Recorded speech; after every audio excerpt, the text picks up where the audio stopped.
আসসালামু আলাইকুম আপু ভাইয়া, তোমরা কেমন আছো? আল্লাহর রহমতে অবশ্যই ভালো আছো।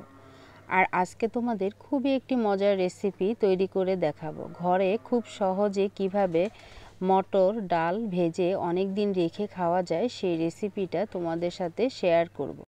আর এরকম মুচমুচে মটর ভাজা খেতে সবাই পছন্দ করে, আর যদি হয় ঘরে বানানো তাহলে তো কথাই নেই। তাহলে চলো খুব সহজে কিভাবে দোকানের মতো ঘরে মুচমুচে মটর ভাজা বানানো যায়। আমি এখানে শুকনো মটর নিয়েছি 2 কাপ।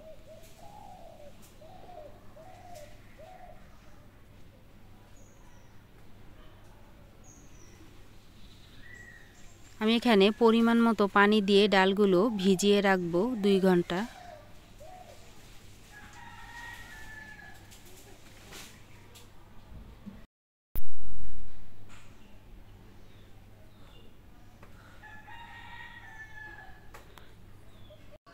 মটর ডালগুলো ভেজানোর 2 ঘন্টা পর ডালগুলো ভালো করে ধুয়ে নিতে হবে এবং একটি ছাঁকনিতে ডালগুলো ছেঁকে নিতে হবে, তাহলে পানিগুলো ঝরে যাবে।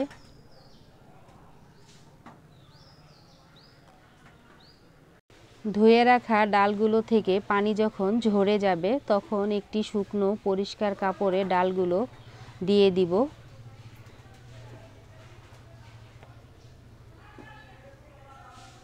আর হাত দিয়ে এভাবে মেলে দিব।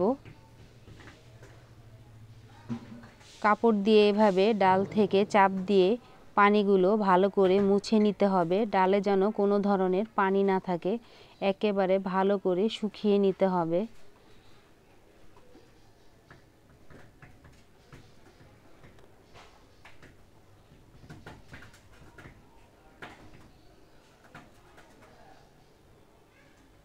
আমি এখানে প্রথমে চুলায় একটি কড়াইতে পরিমাণ মতো খাবার রেগুলার সয়াবিন তেল হাই হিটে গরম করে নিয়েছি।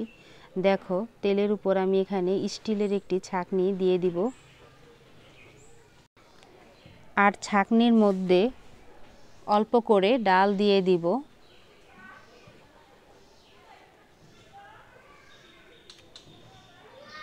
আর কিছুক্ষণ চামচ দিয়ে নাড়তে হবে।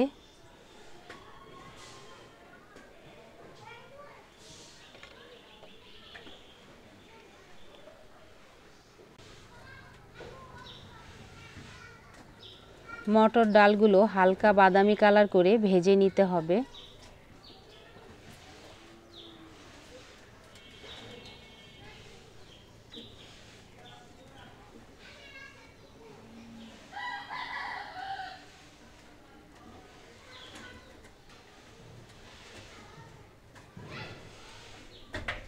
দেখো, ডালগুলো আমার হালকা বাদামি কালার হয়ে গেছে।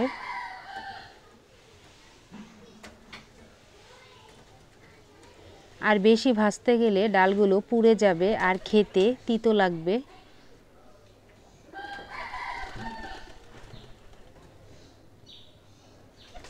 এখন ছাঁকনি থেকে এভাবে তেলের উপর থেকে ছাঁকনিটা উঠিয়ে তেলগুলো ছেঁকে নিতে হবে।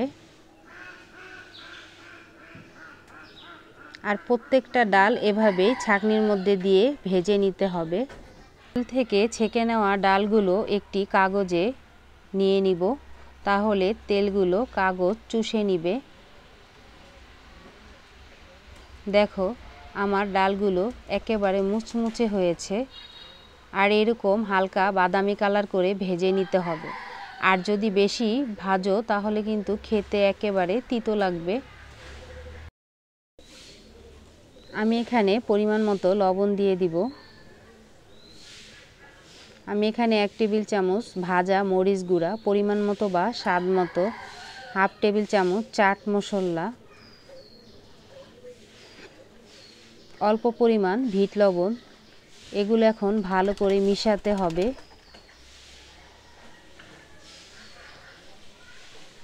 তোমরা যে কোনো শুকনো পাত্রে এগুলো রেখে অনেক দিন কিন্তু খেতে পারো।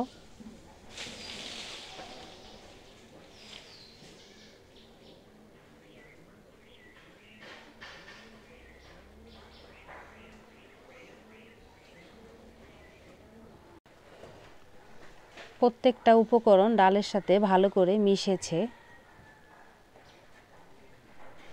আর আমার এরকম মটর ভাজাগুলো কেমন হয়েছে অবশ্যই কিন্তু কমেন্ট করে বলবা। আমি এখানে একটি শুকনো পাত্র নিয়েছি, এই পাত্রে ডালগুলো রেখে দিব।